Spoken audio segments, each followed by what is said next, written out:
Welcome to Healing from Within.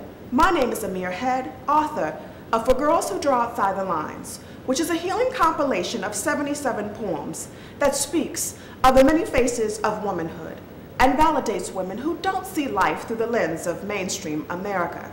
These are not women who are aimless rebels, but are women who have had circumstances handed down to them, sometimes beyond their control. Today, we will peek into the lives of women who mimic the women of this book through art form and through real women who will shed light on one of the serious epidemics the book addresses, called fatherlessness.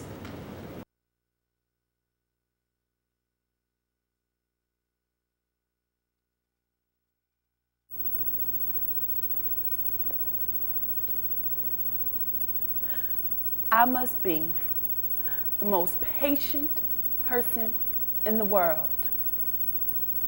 I know. Because for 30 years, I waited by the door for my daddy to knock. Told me he would be there, 6 p.m. sharp on a Friday evening. I sat by the doors after I came home from 3rd, 4th, 5th, and 6th grades, learning lessons in patience.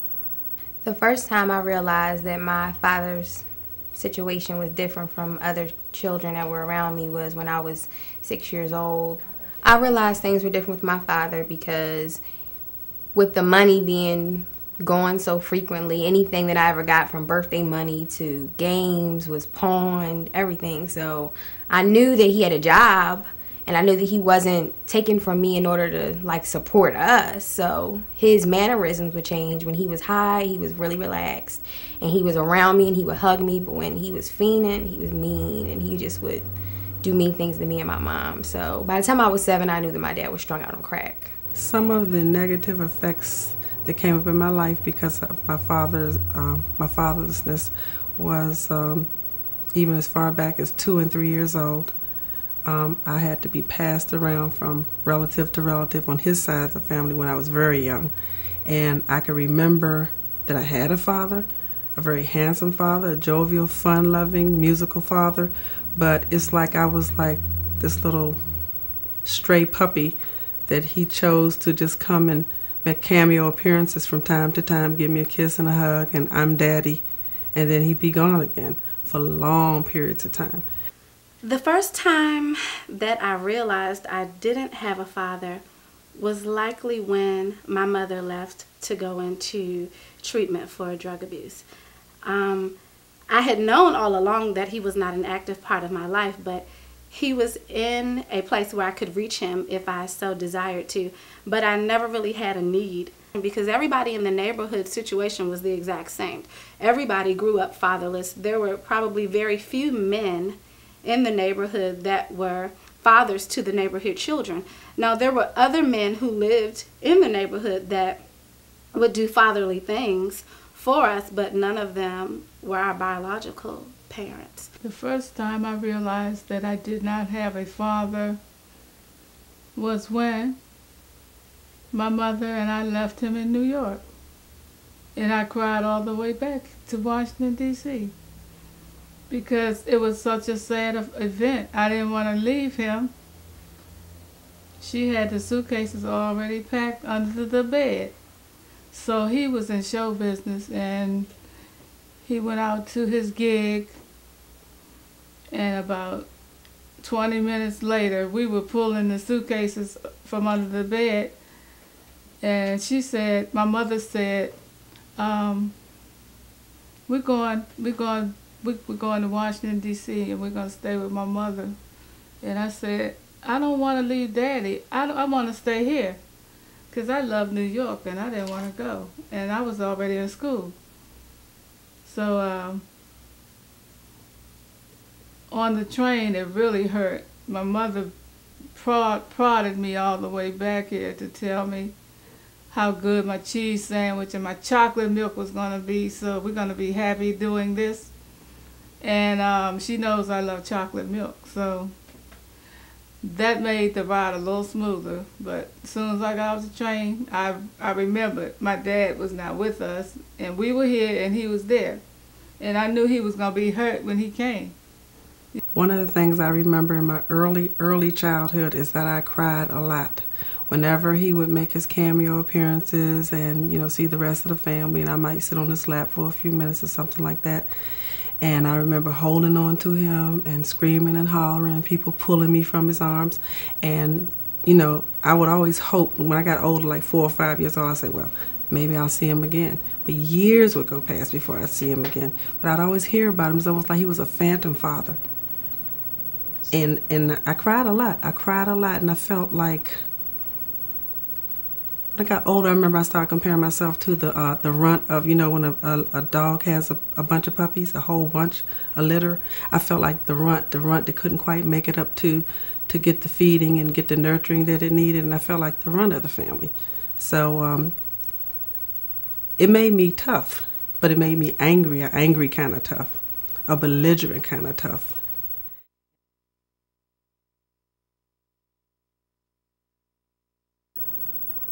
In the meantime, I tore pages in my school books, not paying attention. I cussed out teachers who didn't know I was waiting by the door for my daddy to pick me up at 6 p.m. And I was furious at them and raged down high school corridors when they told me he wasn't coming.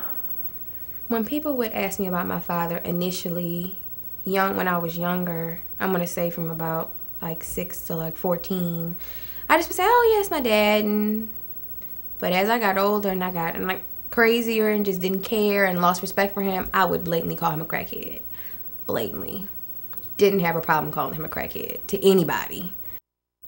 I think I did that because I was just angry and I just wanted to be honest. Like, I got sick and tired of covering up and being quiet, because my whole family, especially the women, we've been taught to be quiet and to just keep our image maintained and be ladies. And I just got sick of it because I'm like, okay, yeah, I'm a lady, but my dad's still a crackhead and I'm still in pain about it. So if somebody asked about him, I say, yeah, he's still strung out. And that's just that. Next question. And later on in my life, when I got, like, say, in the 3rd and 4th grade, I started turning that anger toward the males. Any male, any boys, and all boys, as long as I can remember the difference between the sexes, let's say from 6 years old on up. Boys wanted me to be their girlfriend. And I was like, no. You know, I always felt like if my father didn't want me, and my father didn't treat me good, and I'm the runt, I'm just going to be this angry person. And no matter how much, the more you want me, the more you're not going to get me. Yes, I do have anger. I think that, and I think that that's a defense mechanism. By not addressing the issue, I've been able to prosper in areas where people have likely come against me. I always use him as the model for how to get over this person that's attacking me. Not literally attacking me, but attacking my character, attacking my professionalism. I always put his face on those people, and that's what makes me excel at work, in my community, with my friends. I always use him as the model for not allowing people to have a negative impact on me. So I would agree that there's definitely resistance, not so much in talking about him, but feeling a certain way about him. I can talk about him from what I know on the surface.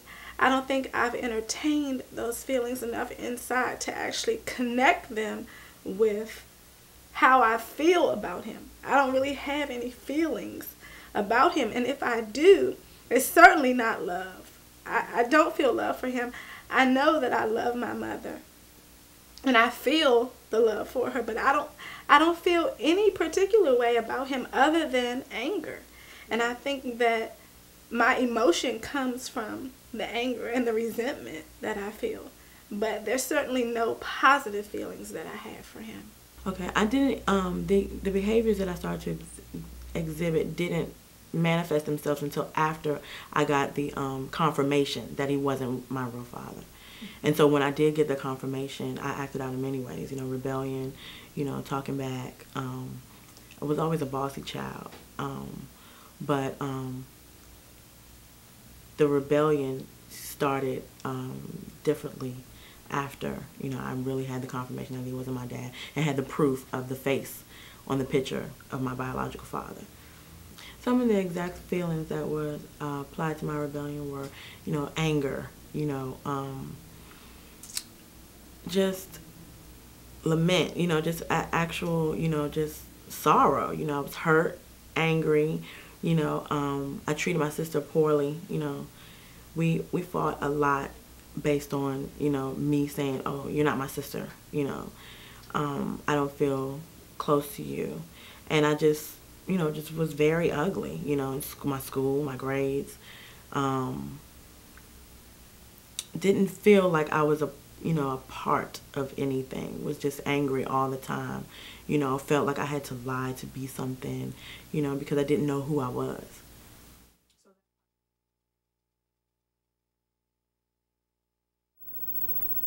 So I just waited by the door for him to pick me up so I can surround him with my love and soak up what I needed that weekend.